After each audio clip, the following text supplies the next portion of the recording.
एक बार बादशाह अकबर, बीरबल और सभी मंत्रीगण दरबार में बैठे हुए थे। सभा की कार्यवाही चल रही थी।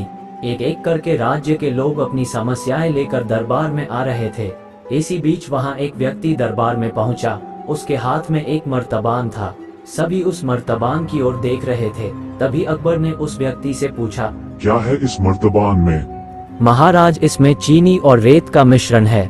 गलती माफ हो महाराज, लेकिन मैंने बीरबल की बुद्धिमत्ता के कई किस्से सुने हैं। मैं उनकी परीक्षा लेना चाहता हूँ। मैं ये चाहता हूँ कि बीरबल इस रेत में से बिना पानी का इस्तेमाल किए चीनी का एक एक दाना अलग कर दें। अब सभी हैरानी से बीरबल की ओर देखने लगे। अब अकबर ने बीरबल की ओर देखा और कहा, देख लो बीरबल, अब तुम कैसे इस व्यक्ति के सामने अपनी बुद्धिमानी का परिचय दोगे? बीरबल ने मुस्कुराते हुए कहा, महाराज हो जाएगा, ये तो मेरे बाएं हाथ का काम है। अब सभी लोग हैरान थे कि बीरबल ऐसा क्या करेंगे कि रेत से चीनी अलग अलग हो जाएगी।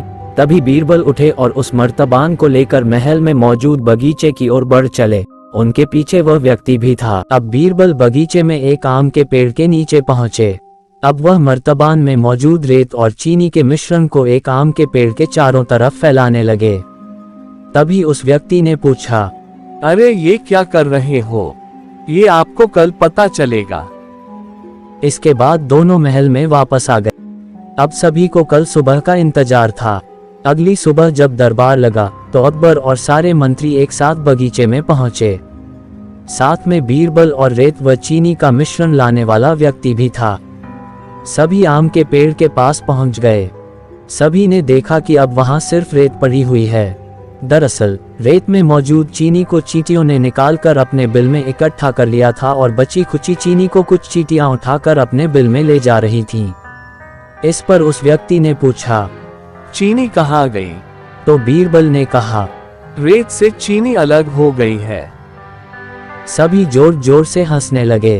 बीरबल की यह चतुराई देख अकबर ने उस व्यक्ति से कहा, अगर अब तुम्हें चीनी चाहिए तो तुम्हें चींटियों के बिल में घुसना पड़ेगा। इस पर सभी ने फिर से ठहाका लगाया और बीरबल की तारीफ करने लगे। कहानी से हमें सीख मिलती है कि किसी को नीचा दिखाने का प्रयास आपके लिए हानिकारक हो सकता है।